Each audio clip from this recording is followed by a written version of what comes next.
Tom Verlaine, frontman and guitarist of a band Television, dies at 73. New York group, which broke up in 1978, best known for Marquee Moon, and whose singer-songwriter also worked with Patti Smith. Tom Verlaine, the frontman, songwriter and legendary guitar player of the New York City band Television, has died aged 73.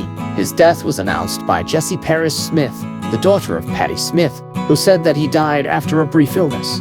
Verlaine, who was born Thomas Miller in Denville, New Jersey, began studying piano at an early age but switched to the saxophone after hearing a record by Stan Getz.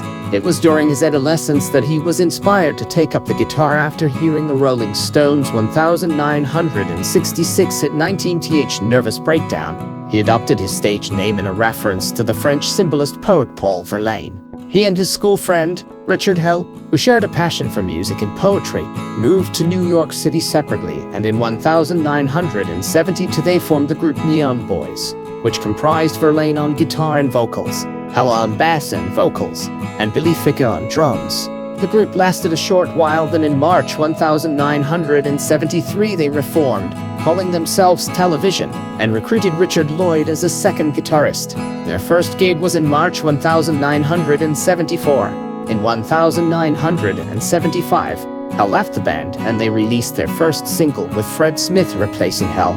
Verlaine, who was the band's lead singer and did most of the songwriting, once dated poet and musician Patti Smith when they were part of the emerging New York punk scene, and they would collaborate many times over the years. Television released 2 albums, Marquee Moon and Adventure, to great critical acclaim but only modest sales. Marquee Moon is considered one of the defining releases of the punk era. The band broke up in July 1978, but Verlaine embarked on a solo career in the 1980s and lived in England for a time. Television reformed in 1992, releasing a self-titled third album and performed live on an irregular basis. Mike Scott of the Waterboys tweeted, "Tom Verlaine has passed over to the beyond that his guitar playing always hinted at. He was the best rock and roll guitarist of all time, and like Hendrix could dance from the spheres of the cosmos to garage rock.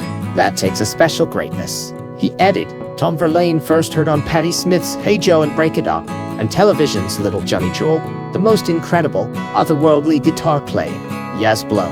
Fantastic. Inspired. Never surpassed. Never equaled except by himself. Susanna Hoffs, founding member of the Bangles, wrote Peace and Love. Tom Verlaine followed by a broken heart emoji. Stuart Braithwaite of the band Marquee tweeted, "Devastated by this news. Tom Verlaine was a true great. His role in our culture and straight-up awesomeness on the electric guitar was completely legendary. Name 10 minutes of music as good as Marquee Moon.